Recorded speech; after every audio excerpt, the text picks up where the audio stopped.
Qu'il vente, pleuve, fasse froid ou chaud, une maison isolée par Moder Habitat reste agréable et saine au fil des saisons.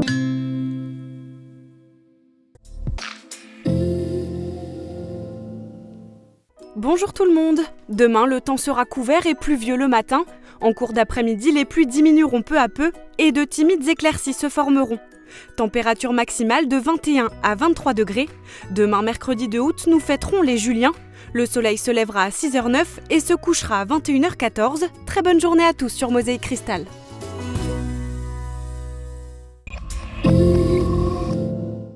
Hörmingen célèbre la Zwiebelfest le 5 et 6 août. C'est la grande fête de l'oignon sous chapiteau. Entrée gratuite et soupe à l'oignon offerte pour tous dans une ambiance festive. Le festival Les Étendards nouvelle édition, spectacles, concerts et cinéma en plein air du 24 juin au 26 août. Profitez de nombreuses animations gratuites tous les week-ends. Ne manquez pas l'événement de cet été.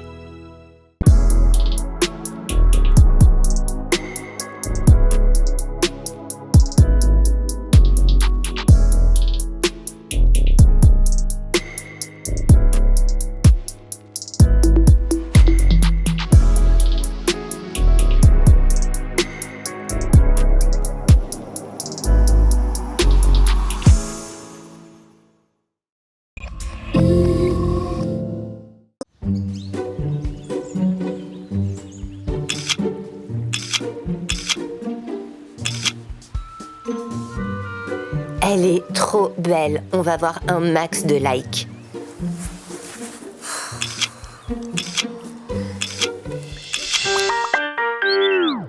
Ça va, ma chérie? Y a un problème? Non, rien. Mais si, je le vois bien. On reçoit des messages privés vraiment pas sympas. Juliette, je vois bien qu'il y a un problème. Tu peux m'en parler, tu le sais. Il y a 2 gars de mon école qui me harcèlent sur Internet. Qui te harcèlent?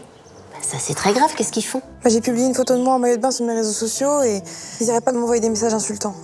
Du coup, je l'ai supprimé, mais ils lâchent pas l'affaire. Moi, je sais quoi faire. On appelle les gens de ta classe pour les raisonner, eux et leurs parents. Et si c'est pas stoppé immédiatement, on va porter plainte. Ça va les calmer. Je publierai plus jamais rien. Mais t'as le droit de le faire. C'est eux qui sont pas cool. On est libre de poster des photos de soi, mais il faut avoir conscience des usages mal intentionnés et détournés qui peuvent en être faits. Surtout si vous êtes dénudé, car même supprimée, elle laisse des traces numériques. Le cyberharcèlement sur les réseaux sociaux est puni par la loi. Vous pouvez signaler les harceleurs à la police ou à la gendarmerie. Vous pouvez aussi recevoir de l'aide par téléphone ou sur l'application 3018. C'est gratuit et confidentiel. Mais tu l'envoies à qui cette photo? Ouh, j'adore!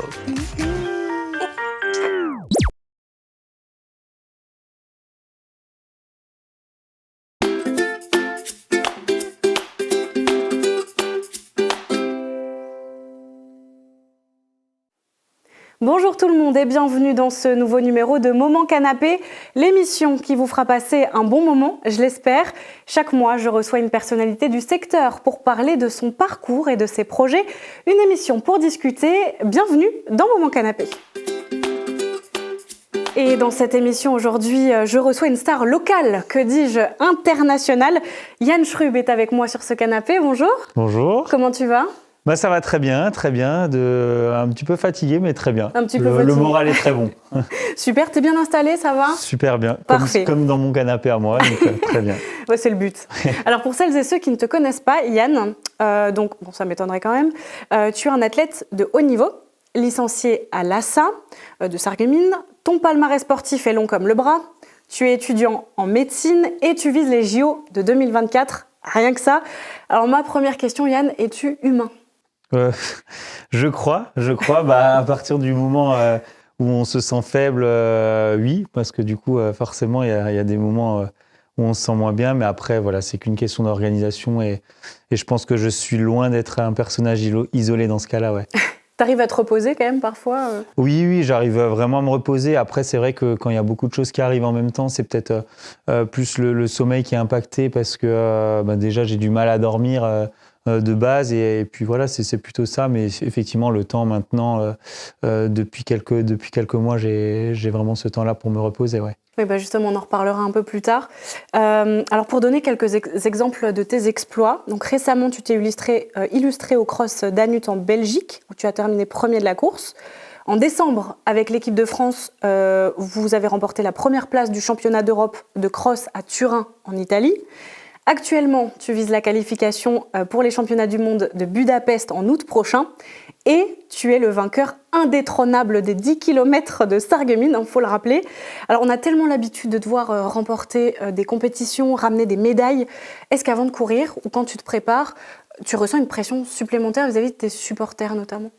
Alors, vis-à-vis des supporters, bon, c'est vrai que quand ils sont là, souvent ils font le déplacement très nombreux. À Turin, par exemple, ils étaient là à 25. C'est sûr que ça rajoute une pression supplémentaire, mais moi, de base, je me mets déjà énormément de pression.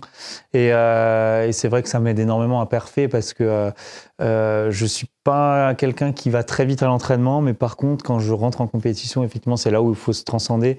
Et c'est grâce au stress que j'arrive justement à faire ça. Donc, oui, moi, j'ai de la chance d'avoir ce bon stress-là. D'autres ne l'ont pas forcément. Et c'est effectivement d'autant mieux quand il y a des personnes de mon entourage qui viennent me voir parce que quand on est dans le dur, et ça arrive vraiment très fréquemment en course, déjà même à mi-course, souvent je suis dans le dur, c'est vrai que ça donne un petit peu d'aile pour se surpasser. Ouais. Ouais, donc c'est un bon stress qui te booste, quoi. C'est ça, c'est un bon stress. Après, c'est vrai que plus les années avancent et plus effectivement mon fan club entre guillemets augmente. Et c'est vrai qu'il y a mes parents et maintenant il y a toute ma famille qui vient, tous mes copains. Donc c'est vraiment bien. Et ce qui est très important aussi, c'est quand on travaille dur pour un objectif, c'est de pouvoir profiter après l'objectif, surtout quand tu l'as réussi.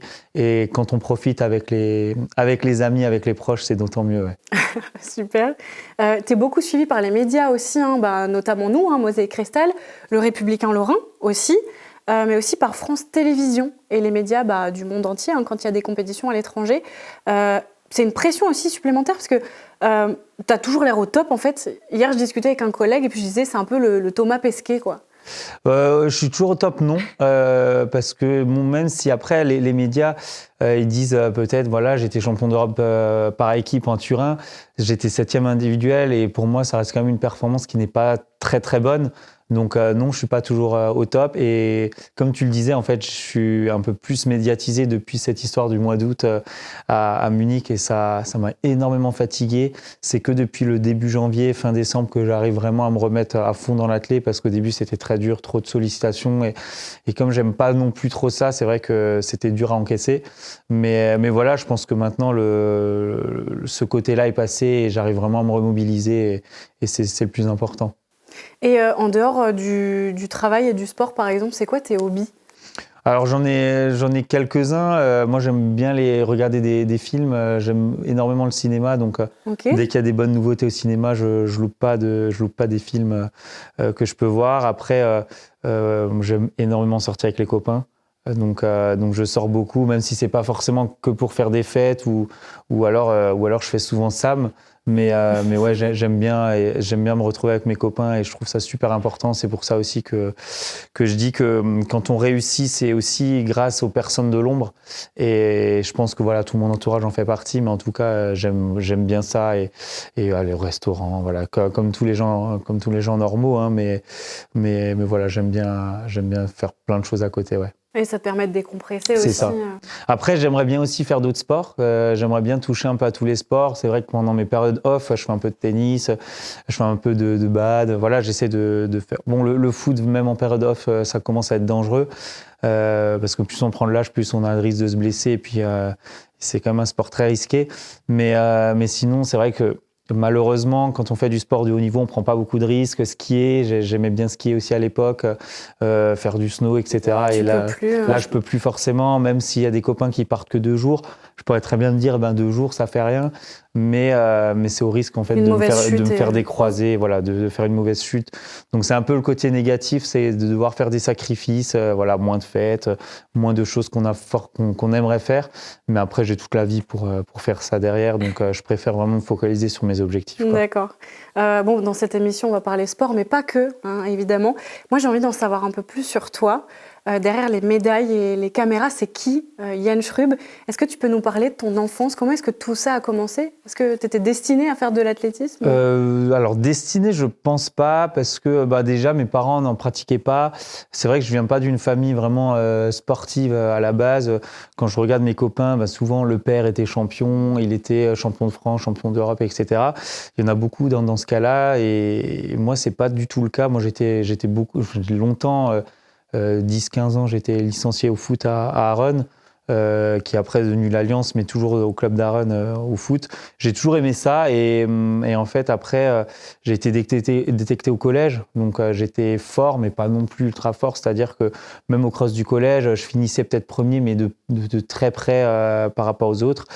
Et après, au bout d'un moment, voilà, j'ai été détecté parce qu'il y avait les cross UNSS et il fallait faire un choix, parce qu'arrivé au lycée, il y a le bac qui se profilait.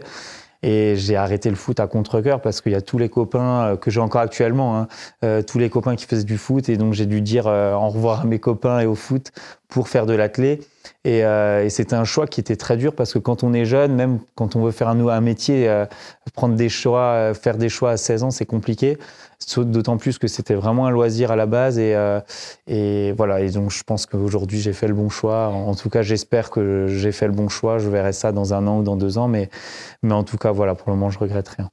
Ouais, justement. Alors, quand tu regardes ton parcours maintenant, est-ce que tu changerais quelque chose? On peut toujours changer des petites choses. Je pense qu'il n'y a rien qui a été... Enfin, rien n'est parfait. Maintenant, dans ma globalité, dans la globalité des choses, non, je ne changerai rien. Parce que j'ai fait du foot, j'ai vraiment aimé ça. L'athlé, quand on est jeune, c'est très compliqué parce qu'on dit souvent on joue au handball, on joue au football, mais on joue pas à l'athlé. En fait, c'est un sport qui est très dur. Quand on est jeune, quand on a 14-15 ans, s'entraîner dur dans le froid, -10, parce qu'à l'époque, il faisait des -10, je me rappelle très bien, avec la neige. Et on se dit, les copains sont en train de jouer au futsal, et puis moi, je suis en train de courir autour de la piste. C'est très dur quand on est jeune. Et donc, du coup, voilà, moi, je pense que je changerai rien. Je suis très bien comme ça. Et là, je vis vraiment des choses extraordinaires. Je pense qu'il y a énormément de monde qui aimerait être à ma place, à vivre des victoires comme j'ai pu le faire. Munich, je pense que pour rien au monde, j'échangerais ça, même contre des gros billets, j'échangerais jamais cette expérience-là parce que l'expérience humaine reste pour moi le plus important. Et voilà, je suis vraiment, vraiment content d'avoir pu vivre des moments comme ça. Il y en a plein d'autres, mais là, si je devais en retenir une, c'est Munich, mais il y en a plein d'autres. Et donc voilà, non, j'échangerais rien. Et bon là, tu t'as pris un peu de recul sur la situation, mais est-ce que tu as eu des moments de doute à un moment donné dans ta carrière? Toujours. En fait, comme dès la seconde, en fait, on va dire à partir du moment où j'ai fait en fait ce choix, peut-être un petit peu après le choix foot athlé, je savais plus ou moins que je voulais faire médecine parce que mon frère était passé devant, il a 3 ans de plus. Et à partir de là, je me suis dit, allez, il reste la première et la terminale pour courir. Et puis après, j'arrêterai la course à pied pour me consacrer à mes études. Et effectivement, en première année, j'ai quasi arrêté. Je faisais des entraînements vraiment plaisir, des footings. Donc j'ai vraiment bien régressé. Et j'ai eu la chance d'avoir l'année du premier coup pour pouvoir reprendre l'athlé derrière. Mais ça restait 4 fois par semaine, 5 fois maximum. Donc c'était pas énorme. Et c'est déjà bien, mais par rapport aux autres, c'est pas énorme. Et en fait, c'est là qu'on a vu avec mes coachs qu'il n'y a pas d'entraînement miracle et qu'il n'y a pas forcément un programme qui marche pour tout le monde. Et moi, avec les 4-5, je m'en sortais vraiment bien. Et c'est là où vraiment je me suis dit, pourquoi pas. Mais encore une fois, en 6e année, je me suis dit, je vais arrêter l'athlé quand je vais rentrer en internat parce qu'il y aura les gardes, parce que voilà, ça va être une vie très compliquée à gérer. Avec une vraie vie professionnelle. Ouais, c'est ça, une vraie vie professionnelle où des fois, les gardes aux urgences la nuit, c'est compliqué parce que le lendemain, il faut aller s'entraîner, mais on est tellement cuit qu'on n'y arrive pas. Donc, je pensais à ce moment-là aussi arrêter l'athlé. Et puis finalement, non, ça a toujours continué. Donc oui, j'ai eu beaucoup, beaucoup de moments de doute, surtout les moments en hiver où je me disais pourquoi je fais ça. Si j'arrêtais, ça changerait rien à ma vie. Je pourrais me consacrer à la médecine, je souffrirais pas autant. Et c'est vrai que j'ai rien lâché. En fait, j'ai vraiment rien lâché. À chaque fois, j'allais à l'entraînement, même si j'ai forcément loupé des entraînements dans mon programme. Hein. Mais j'ai continué vraiment de façon assez sérieuse les choses. Et pour le moment, c'est en train de payer, donc je suis vraiment content. Ouais, c'est ça, c'est en train de payer finalement. Ouais, ça t'a rattrapé, c'était ton destin, quoi.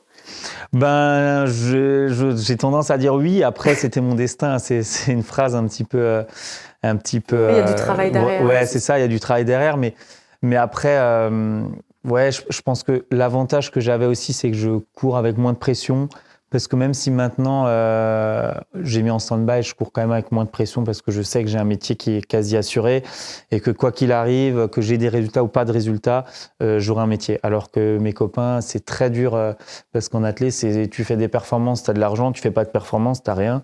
Donc psychologiquement, c'est très dur et tu appréhendes les courses d'une autre manière. D'accord. Tu m'as un peu devancé parce que c'était une des questions suivantes. Mais donc là, tu es étudiant en médecine au CHR Mestionville, si je ne dis pas de bêtises. Oui. C'est ça. Et entre ça et l'athlète, donc ça te prenait énormément de temps, ça on l'a compris. Donc en octobre dernier, tu postes un message sur Facebook où tu annonces en fait que tu mets ta carrière en médecine sur pause. J'allais te poser cette question, est-ce que ça a été dur pour toi de prendre cette décision ? Ouais, oui, ça a été dur. Alors, je suis un étudiant en fait je dépends de la faculté de Nancy en fait. Et après, je fais des stages dans toute la Lorraine. Donc, j'ai fait des stages à Nancy, à Metz, à Sarreguemines, etc. Donc, ça a varié. Et puis, j'y pensais dans un coin de ma tête depuis quelques années de faire un break en fait dans mes études pour me consacrer au jeu. Mais j'avais pas le niveau parce que pour aller au jeu, c'est très compliqué. Il y a que 27 places sur 10 000. Il y a les Africains qui prennent énormément de places, qui prennent au moins la moitié. Donc, c'est très compliqué de se qualifier. Et à l'époque, il y a un an en arrière, je pensais pas vraiment avoir le niveau. Donc, prendre autant de risques, c'est très compliqué. Puis surtout avoir les autorisations parce que c'est très dur d'avoir des autorisations pour 2 années de césure. Et c'est vrai que cette médaille a un peu tout déclenché. Et encore une fois, c'est une décision les décisions comme ça, je les prends jamais seul. J'ai demandé à ma famille, j'ai demandé à mes 2 coachs, j'ai demandé à mes copains. Vraiment, tout le monde m'a dit, mais fonce. T'as soutenu, quoi. Il n'y a vraiment aucune personne qui m'a dit, là, tu prends beaucoup de risques. Parce que finalement, c'est 2 ans dans une vie. Et ça me fera un break aussi, entre guillemets, médecine, où j'ai, on va dire, galéré pendant 8 ans avec l'athlé et les études. Et c'est vrai que là, ça me fait un petit break où je peux un peu souffler et me concentrer vraiment à l'athlé parce que j'ai quand même beaucoup pas de retard, mais j'ai encore pas mal de choses à faire pour pouvoir progresser. Et ça prend du temps. Donc voilà, tout ça fait que j'ai précipité les choses après la médaille parce qu'il faut battre le fer quand il est chaud, au niveau des demandes que la fac m'a accordé avec bienveillance et gentillesse, et puis au niveau des partenaires parce que quand on n'est plus interne, il faut vivre de partenaires. Et du coup, ça, je l'ai fait aussi après la médaille. Donc c'était une période très chargée pour moi, mais voilà, maintenant c'est passé. Comme je disais, c'était une période jusqu'au mois de décembre qui était très lourde. Et maintenant, tout est en place, le projet est fini. Je peux me concentrer pleinement à l'athlé. Si j'ai envie de partir en stage, comme je l'ai fait avec mes 2 coachs, je le fais. Si je veux partir en compétition avec mes coachs, je peux le faire grâce à mes partenaires, encore une fois. Donc voilà, tout ça, ça a des coûts, tout ça, c'est financé. Donc je suis vraiment content. Et maintenant, le but, c'est de foncer, de ne pas se poser de questions et de s'entraîner dur, quoi. Voilà, objectif championnat du monde et JO 2024. C'est ça. D'abord, étape par étape, c'est vrai que tout s'est bien profilé. C'est-à-dire qu'il y a eu les Europes l'année dernière. Voilà, j'ai pris une première expérience dans un grand stade à Munich. Deuxième expérience, c'est les mondiaux cette année. Donc, il y aura les mêmes personnes qu'aux Jeux. C'est vraiment la même start list. Mais par contre, c'est pas la même organisation. Même si c'est une très bonne organisation, les mondiaux, les Jeux, ça reste quand même au-dessus. Et c'est vrai que ça reste une dernière grande répétition. Donc, j'espère me qualifier pour les mondiaux pour me préparer au mieux pour l'année prochaine. Ouais. T'appréhendes un peu les JO, mettons que tu y vas, c'est quelque chose qui... C'est un rêve de gosse C'est ça, c'est un rêve de gosse. C'est un rêve depuis que je fais de l'athlé. Alors quand j'ai commencé l'athlé, j'étais tout jeune, donc mon rêve c'était d'intégrer l'équipe de France, mais à partir du moment où j'avais intégré ma première sélection, c'était forcément les Jeux, tout le monde y pensait, et c'est ce qui fait rêver, et d'autant plus que c'est à Paris. Donc là, je sais très bien que dans le stade, en fait, ce sera que pour les Français. En fait, ce sera vraiment ça. Il y aura vraiment que notre nom sera crié beaucoup plus de fois que les autres. Donc c'est ça qui est bien. Et puis c'est à Saint-Denis, c'est au Stade de France. Donc je l'avais visité une fois, donc c'était extraordinaire. Mais de courir dessus, je pense que ça doit être encore quelque chose d'autre. D'autant plus que c'est un 10 000, c'est 25 tours, donc j'aurai le temps d'apprécier les choses. Donc voilà, non, c'est un rêve. Après, appréhender, j'arrive quand même plus ou moins à me focaliser sur les objectifs à court terme. parce qu'il faut quand même y aller par étapes. Avant de penser au jeu, il faut penser au monde. Et pour penser au monde, il faut penser au cross. Donc, je suis en ce moment en train de penser au cross pour essayer de me qualifier pour les mondes. Step by step. Voilà, c'est ça. C'est toujours penser étape par étape, parce que si on pense à l'étape qui est trop loin, on risque d'en griller quelques-unes intermédiaires. Et dans ce cas-là, il y a tout qui capote. Donc, voilà, il faut vraiment être intelligent, faire les bons choix avec les coachs et pas se mettre trop de pression pour les jeux, parce que c'est dans 1 an et demi. D'abord, on pense vraiment à l'essentiel, c'est de se qualifier pour les mondes. C'est ça. Alors, je vais changer de sujet. Donc, tu as 26 ans, bientôt 27. Tu as toute la vie devant toi encore, tu l'as dit avant. Si tu devais te reconvertir, que ce soit professionnellement ou sportivement, tu ferais quoi ? C'est une très bonne question. Alors, c'est vrai qu'il y a plein de beaux métiers. Journaliste, en fait, ouais, c'est vraiment un beau métier. Après, tout ce qui est innovateur, j'ai regardé encore un reportage sur Lego hier. Je ne sais pas pourquoi j'ai regardé ça, mais voilà. Et puis, je me suis dit, c'est vrai qu'être designer dans n'importe quelle entreprise, ça aurait été bien, avoir des choses comme ça. Après, designer, un côté un peu artistique. Ouais, c'est ça, c'est ça, un peu un côté où on compte pas ses heures, on n'est pas au bureau de 8h à 18h et on fait ses heures à compter. C'est vraiment trouver un métier où même si on travaille plus, c'est pas compter ses heures et trouver des nouvelles idées à chaque fois, des choses qui sont valorisantes aussi. Un métier valorisant, c'est important et voilà. Moi, je pense que j'irais plutôt là-dedans. Après, forcément, il y a forcément des métiers un peu idéaux. C'est vrai qu'acteur, des choses comme ça. Mais bon, ça, encore une fois, c'est comme si on demandait à un enfant tu voudrais faire quoi comme métier, il dit footballeur. C'est très compliqué. Mais après, dans le réalisable, ouais, je dirais ça, ou faire être reporter, pourquoi pas. Reporter sportif ou ouais. Bah après, là, je suis dans le sport, mais pourquoi pas reporter tout court, écrire des scénarios, voilà, faire des montages, des choses comme ça. Alors, je suis pas du tout dans le domaine, mais donc je peux pas forcément dire si c'est simple ou pas simple. Mais quand je vois de plus en plus des gens de mon âge qui font pas ça de leur métier et qui réalisent des très belles vidéos, je me dis c'est vraiment super chouette et ouais, pourquoi pas. Après, la question me prend de court, mais je dirais ça, ouais. Ok, bon, on te proposera un stage, si tu veux, un stage d'observation comme les troisièmes. Merci beaucoup Yann pour ton honnêteté. Est-ce que tu sais quelle heure il est ? Non, j'ai pas de... T'as pas de montre ? J'ai pas de batterie. Moi j'en ai une, c'est l'heure de passer au moment quiz.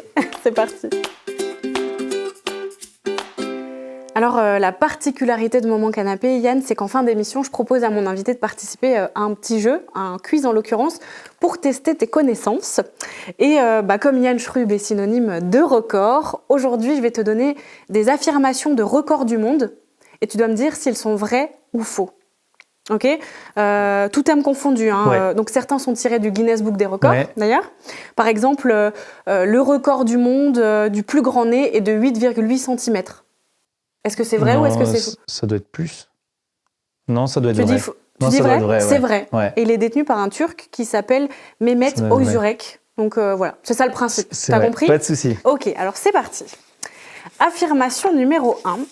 Le record du monde de saut à la perche est de 6,21 m. Vrai ou faux ? Vrai. C'est vrai, c'est le Suédois Armand Duplantis qui a établi ce record en juillet 2022 lors des championnats du monde d'athlétisme à Eugene aux États-Unis. Bravo. Affirmation numéro 2. Le record de longévité de carrière dans la médecine est de 75 ans. Oui, c'est vrai. Tu penses que c'est vrai ? C'est vrai. Je pense que c'est vrai. C'est détenu par un neurologue qui s'appelle le docteur Howard Tucker. C'est le plus vieux médecin en exercice du monde. Il est né en 1922. Il aura 101 ans cette année. Ils n'ont pas de retraite, les anciens. Il enseigne encore aujourd'hui à l'hôpital Saint-Vincent Charity de Cleveland aux États-Unis. Ça me choque pas. C'est incroyable quand même. Les médecins de l'époque, en fait, c'est pas du tout comme la nouvelle génération. Ouais. Et ils sont très métier vocateurs. Et donc, du coup, ils travaillent énormément. Moi, j'en connais, ils ont 70 ans, 75 ans encore maintenant qui travaillent. Donc, ça me choque pas. Après, 75 ans de métier, ça reste quand même beaucoup. C'est beaucoup, ouais. Parce que je sais pas combien d'années il avait à l'époque. Je pense que ça devait être 6 ou 7, pas plus pour un neurologue. Mais ça reste quand même impressionnant. C'est impressionnant. Ouais, il disait, j'arrive pas à tenir en place à la maison si je fais rien. Donc voilà. Et ben bravo. Et puis, plus on exerce, plus on est fort et plus on aime. Ah voilà. Affirmation numéro 3. Le record du monde du plus gros mangeur de métal et autres substances non comestibles est détenu par le français Michel Lotito, alias Monsieur Mange-Tout. Ça te parle ? Je dirais faux. Tu dis faux ? Eh bien, c'est vrai. Depuis 1966, écoute bien, il a avalé un avion, 18 bicyclettes 15 caddies de supermarché, 7 télés, 6 chandeliers, 2 lits, une paire de skis, un ordinateur ainsi que 400 mètres de chaîne. Et donc en 97, il aurait ainsi ingéré près de 9 tonnes de métal. C'est incroyable. Et ça, c'est dans le Guinness ? Ouais. Et ils arrivent à le notifier parce que pour la santé, je pense que ça doit pas être très bon. Non, ça doit pas être bon. Et il est mort en 2007 à 57 ans, mais c'est pas son régime alimentaire qui l'a tué. C'est encore plus fou, quoi. Oui, c'est encore plus fou. Je sais pas comment il fait pour digérer. Dingue, hein. Je sais pas si ça sort par derrière, mais en tout cas, ça doit être. Ça doit bien sortir par comme ça. Ça doit être impressionnant. Ouais. Mais en gros, c'est sur plusieurs années. Il mange, il découpe et il avale ça. Il a avalé un avion. Et c'est un record assez fou, spécial. Hein, ouais. Je pense que je ne m'y lancerai pas. Non. Affirmation numéro 4. Le record du monde de la privation de sommeil est de 10 jours. Vrai ou faux ? Oui. Tu dis que c'est vrai ? Ouais, je pense que ça doit être vrai. Alors, c'est faux. C'est 11 jours. 11 jours, ouais. Et c'est l'Américain Randy Gardner qui l'a établi dans les années 60. Il a tenu 264 heures éveillé et ça lui a valu des troubles psychologiques, crise paranoïaque, hallucinations, troubles de la mémoire et déficit cognitif. Et en fait, c'est l'unique détenteur du titre dans le Guinness Book des records parce qu'après ça, les homologations, ils ont été interdites. Voilà, parce que ce type de record est très dangereux. Les sous-stimulations, il était suivi quand même par des scientifiques, par des professionnels de la santé. Mais bon, il n'était pas dans un super état. De dormir debout, non, ça devait être incroyable comme truc. Et donc, c'est dans les années 60. Je ne sais pas si aujourd'hui, on pourrait refaire un record je pense qu'il devrait interdire des records comme ça. C'est comme le métal, parce que ça pousserait des gens un petit peu... comment dire... la course à la gloire. Ouais, voilà, c'est ça. Donc, cortiquer de faire des choses comme ça, c'est pas forcément bien. Alors, dernière question, dernière affirmation, la numéro 5. Le record du 10 km de la Saint-Nicolas de Nancy est de 28 minutes 28. Je sais plus combien j'ai fait. C'est vrai ou faux ? Je dirais oui, c'est moi qui l'ai dit. C'est vrai, c'est toi. C'était 28-28 ce que j'ai fait cette année. Et ça a été établi en décembre dernier. C'est toi qui as établi le record. C'est ça. Voilà. Nickel, très bonne nouvelle. Et super, écoute, je crois que tu as eu une seule mauvaise réponse, il me semble, sur le sommeil. Sommeil ou métal ? Ouais, je sais plus. Sans doute. Ouais. Bon, en tout cas, c'était plutôt correct. Très bien. Donc, voilà, c'est tout. Merci pour ta participation dans cette émission. Ça t'a plu ? Très bien, très bien. Moment convivial, ça change des plateaux télé classiques, on va dire. Donc, très bonne idée, c'est innovateur et avec super. Plaisir. Ouais. Merci beaucoup. Donc, je peux dire que tu as passé un bon moment ? J'ai passé un bon moment. Parfait. Et écoute, super. Et j'espère que vous aussi, vous avez passé un bon moment. Je vous donne rendez-vous donc le mois prochain pour un nouveau numéro de Moment Canapé. D'ici là, portez-vous bien.